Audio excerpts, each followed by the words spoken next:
মানুষ জীবনে সবসময় সুখ পেতে চান, কিন্তু এই সুখ এটা আসলে কি? এই সুখের আসল রূপ কি? আমি বলি সুখের আসলে দুটি রূপ হয়, বাহ্যিক সুখ, আত্মিক সুখ। আর এটা ঠিক তেমনই হয় যেরকম আমাদের শরীরের সাথে জড়িত ছায়া আর আমাদের শরীরের মধ্যে বসবাসকারী আত্মার। যদি ছায়ার কথা ভেবে দেখেন তাহলে বুঝতে পারবেন আমাদের শোবার সময় ভোরবেলা এই ছায়া অনেক বড় হয়ে যায়। যখন এই সূর্য মাথার ওপরে চলে আসে তার তাপ বেড়ে যায়, তখন এই ছায়া ছোট হয়ে যায়। আর যেই অন্ধকার নেমে আসে এই ছায়া আপনার সঙ্গ ত্যাগ করে। এরকমই হয় বাহ্যিক সুখ। আর এবার কথা বলি আমাদের শরীরের মধ্যে বসবাসকারী এই আত্মা। এই আত্মা কখনো আমাদের সঙ্গ ত্যাগ করে না, সব সময় আমাদের সাথে জড়িয়ে থাকে। এরকমই হয় আত্মিক সুখ, যা সব সময় আমাদের সাথে থাকে। আত্মিক সুখ কারোর সেবা করে, আত্মিক সুখ কাউকে সাহায্য করে, আত্মিক সুখ প্রেম বোধের, যা কখনো আমাদের সঙ্গ ত্যাগ করে না। সেখানে বাহ্যিক সুখ, যতক্ষণ আপনি সম্পন্ন কিছু মানুষ এবং সুবিধার সাথে আছে, এই বাহ্যিক সুখ আপনার সাথে থাকবে। সম্পন্নতা চলে গেলে, মানুষজন চলে গেলে, সুখ সুবিধা চলে গেলে বাহ্যিক সুখও চলে যায়। তাহলে এই আত্মিক সুখ খুঁজে নিন এবং সেই সুখের সাথেই বলুন রাধা রাধা।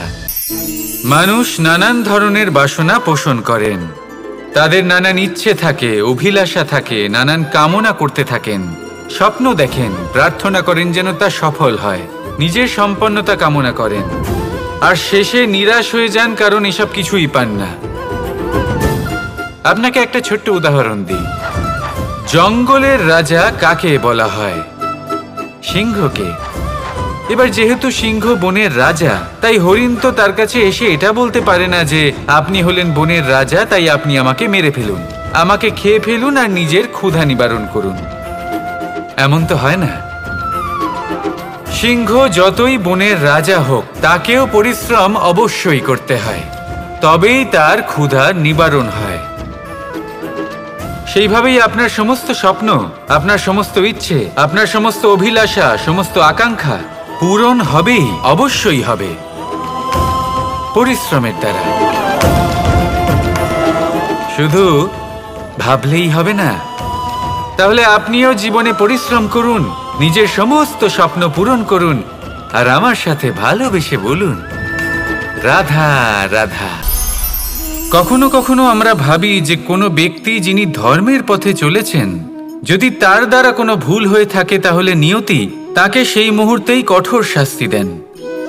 কিন্তু সেই সব মানুষ যারা সংসারের সবথেকে বড় অধর্মী, বহু নিকৃষ্ট মানের কাজ করেন, তাদের নিয়তি অনেক সুযোগ দেন।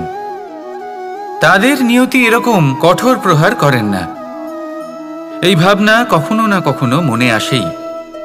ভেবে দেখুন কেন? আসলে জীবনকে বেশিরভাগ মানুষ একভাবেই দেখে থাকেন, বিভিন্ন স্তরে একে দেখা উচিত।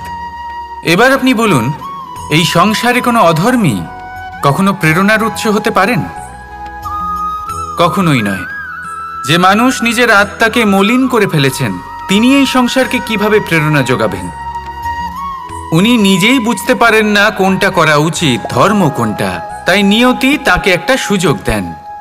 এটা বোঝার সুযোগ দেন যে কোনটা উচিত, কোনটা ধর্ম। সুযোগ দেন নিজের বিবেক জাগিয়ে তোলার, তাকে সুযোগ দেন নিজের অন্তরাত্মার ডাক শোনার। যখন তাতেও কাজ হয় না, তখন নিয়তির কাছে একটাই পথ বাকি থাকে, আর তা হলো মহাবিনাশ। মহাবিনাশ হয়তো দেরিতেই আসতে পারে, কিন্তু তা অবশ্যই আসবে। আর যখন মহাবিনাশ আসে, তখন মহাবিনাশের যন্ত্রণা সমগ্র মানব জীবনের যন্ত্রণার থেকে অনেক বেশি হয়। এই কথাটা সবসময় মনে রাখবেন।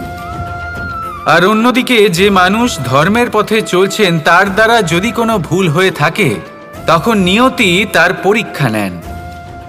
কিছুক্ষণের জন্য মানুষের মনে হতে পারে নিয়তি তাকে কঠোর শাস্তি দিয়েছেন, কিন্তু সময়ের সাথে আমরা সবাই দেখি যে যখন সেই মানুষ সেই পরীক্ষায় উত্তীর্ণ হন, এই সমস্ত সংসারের জন্য প্রেরণার উৎস হয়ে ওঠেন। অর্থাৎ নিয়তি প্রত্যেক মানুষকে তার কর্ম অনুসারে উচিত ফলও দেন, উচিত শাস্তিও দেন। পার্থক্য হলো শুধুমাত্র সময় আর আপনার দৃষ্টিভঙ্গির। তাই ধর্মের পথে চলুন আর আমার সাথে ভালোবেসে বলুন, রাধা রাধা। আমরা আমাদের জীবনের লক্ষ্য প্রাপ্ত করার জন্য কি না করে থাকি। আমরা ভাবনা চিন্তা করে থাকি, কত জ্ঞান অর্জন করে থাকি, তারপরে আমরা পরিকল্পনা করি আর প্রচেষ্টা করি। এবার প্রথম চেষ্টাতেই সাফল্য লাভ করব সেটা নাও হতে পারে, বরং ইতিহাস সাক্ষী যে প্রথমবার প্রচেষ্টা করে সাফল্য লাভ করার সম্ভাবনা অত্যন্ত কম। আর যে কোনো সফল ব্যক্তিকে দেখুন, আপনি বুঝবেন সেই ব্যক্তি বারবার প্রচেষ্টা করে, চেষ্টা করা থামায় না, তবেই সেই ব্যক্তি একদিন সাফল্য লাভ করেন। সেই জন্য আপনিও প্রচেষ্টা করা কখনো বন্ধ করবেন না, করতেই থাকুন। যখন আপনি প্রথমবার প্রচেষ্টা করেন তখন আপনি একা থাকেন, কিন্তু যখন আপনি দ্বিতীয়বার প্রচেষ্টা করেন তখন আপনার সাথে কিছু বিগত প্রচেষ্টার অভিজ্ঞতা থাকে। চেষ্টা করতে থাকুন, সাফল্য আপনার কাছে আসতেই চলেছে। আসুন আমার সাথে ভালোবেসে বলুন, রাধা রাধা। দ্বিধাবোধ। অনেক সময় আমরা জীবনে সেই বাঁকে এসে পৌঁছই যেখানে আমরা বুঝতেই পারি না যে এবার কোন দিক নির্বাচন করা উচিত। কখনো এদিকে যাওয়া উচিত মনে হয়, কখনো ওদিকে যাওয়া উচিত মনে হয়, কখনো দুদিকেই যাওয়া প্রয়োজনীয় বলে মনে হয়, কিন্তু তা তো সম্ভব নয়। কখনো কখনো এটা মনে হয় যে এখানেই থেমে যাওয়া ভালো, কোথাও না যাওয়াই শ্রেয়। এবার একেই তো দ্বিধাবোধ বলে। সংসারে এমন কোনো দ্বিধা নেই যার সমাধান সম্ভব নয়। এই দ্বিধাবোধ স্বাভাবিক। আর আপনার এই দ্বিধাকে আমি একটু সরল করে দিই। দ্বিধাগ্রস্ত হয়ে নির্বাচন করলে তখন এটা মাথায় নিয়ে করবেন যে আপনার এই নির্বাচনের ফলে এই সংসারের ওপর, এই সমাজের ওপর কি প্রভাব পড়তে পারে। নিজের লাভ ক্ষতির বিষয়ে ভাবা ছেড়ে দিন আর কর্ম করুন সংসারের মঙ্গলের জন্য, আগামী প্রজন্মের মঙ্গলের জন্য। ভাবুন আপনার এই নির্বাচনের জন্য কিভাবে তাদের জীবনের উদ্ধার সম্ভব। কারণ এই ভাবনাই হলো উচিত ভাবনা। কারণ অনেক সময় ওষুধ একটু কড়া মনে হতেই পারে, কিন্তু এই ওষুধই তো রোগ মুক্তি ঘটায়। সেইভাবে আপনাকেও এই দ্বিধার মুহূর্তে কঠিন নির্বাচন করতে হতে পারে। এই কঠিন নির্বাচন জীবনে কঠিন পরিস্থিতিও আনতে পারে, কিন্তু যদি এই নির্বাচন ধর্মসঙ্গত হয়, যদি এর দ্বারা সংসারের মঙ্গল হয়, তাহলে এই নির্বাচনই হলো সঠিক নির্বাচন। আসুন আমার সাথে ভালোবেসে বলুন, রাধা রাধা। কর্ম এবং ফল। মানুষের স্বভাব হলো এটাই যে তিনি নিজের প্রত্যেক পরিশ্রমের প্রতিফল প্রার্থনা করেন। বেশিরভাগ সময় এই ফলাফলের চিন্তা করতে করতে, কল্পনা করতে করতে উনি কর্ম করতে থাকেন যে আমি এই কাজটা করলে এই ফল পাবো। সেই সব কল্পনা করতে থাকেন যা না তার হাতে আছে, না আছে অধিকার আর না আছে নিয়ন্ত্রণ। উনি শুধু নিজের কর্ম করতে পারেন। উনি কি ফল পাবেন তা তার হাতে কখনোই নেই। তাই আপনিও শুধুমাত্র কর্ম করতে থাকুন, ফলের চিন্তা করবেন না।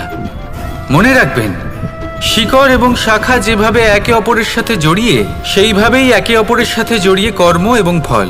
যেরকম কর্ম আপনি করবেন সেরকম ফল আপনি অবশ্যই পাবেন। তাই এই ফলের আশায় কর্মের সময় কখনোই নষ্ট করবেন না। কারণ যে ব্যক্তি সময় নষ্ট করেন, সময় সেই ব্যক্তিকে অবশ্যই নষ্ট করে দেয়। কর্ম করুন নিঃস্বার্থভাবে, ফলের চিন্তা করবেন না। আর আমার সাথে ভালোবেসে বলুন, রাধা রাধা। আমাদের জীবনে গুরুজনেরা, জ্ঞানী মানুষজন সবসময় একটা কথা বলেন, ধৈর্য ধরো। শুধুমাত্র দুটো শব্দ, কিন্তু কতটা বিশাল সেটা বোঝার চেষ্টা করুন। ছোট একটা অস্ত্র হাতে নিন এবং একটা বিশাল পর্বতে নিরন্তর প্রহার করতে থাকুন। ধৈর্য ধরে সেই কাজ করতে থাকুন। এমন একদিন আসবে এই বিশাল পর্বতে আপনি একটা পথ তৈরি করবেন। কোনো ধনুর্ধর যখন নিজের বিদ্যা অর্জন করেন তখন তাকেও ধৈর্য ধরতে হয়, তার নিজেকে সময় দিতে হয়, তবেই সে ধনুর্বিদ্যা শিখতে পারে। সেইভাবে আমাদের জীবনেও ধৈর্য ধরার খুব প্রয়োজন। পরিবারে ধৈর্য রাখতে পারলে তাহলে আস্তে আস্তে দেখবেন প্রেম বৃদ্ধি পাচ্ছে। সমাজে যদি ধৈর্য রাখতে পারেন তাহলে আস্তে আস্তে এই সমাজ আপনাকে সম্মান করবে। যদি নিজের জীবনে ধৈর্য রাখতে পারেন তাহলে নিজে থেকেই আত্মবিশ্বাস বাড়বে, নিজের বিকাশ হবে। জীবনে সবই সম্ভব যদি ধৈর্য রাখতে পারেন। হয়তো আস্তে আস্তে হবে, কিন্তু হবে অবশ্যই। শুধু ধৈর্য রাখুন, কারণ ধৈর্যই সবথেকে বড় পুঁজি। আসুন আর আমার সাথে ভালোবেসে বলুন, রাধা রাধা। পরিবর্তন এই সংসারের শাশ্বত নিয়ম। কোনো রাজা নেই যিনি চিরকাল রাজা থাকেন, কোনো ধনী ব্যক্তি নেই যিনি চিরকাল ধনী থাকবেন। এই সংসারে সূর্যের স্থান নেওয়ার জন্য চন্দ্রিমার আগমন ঘটে। কোনো স্থান যাকে পতিত বলা হয়েছিল সেখানে মহল তৈরি হয়েছে। কোনো স্থান যাকে আজ মলিন বলা হয়েছে কাল সেখানে মন্দিরও স্থাপন হতে পারে। কোনো ঋতু চিরকালের জন্য থাকে না, কখনো সময় চিরকাল একরকম থাকে না। আজ যে আপনার কাছে রয়েছে কাল অন্য কারোর ছিল, আজ যে আপনার কাছে রয়েছে কাল তা অন্য কারোর কাছে চলে যাবে।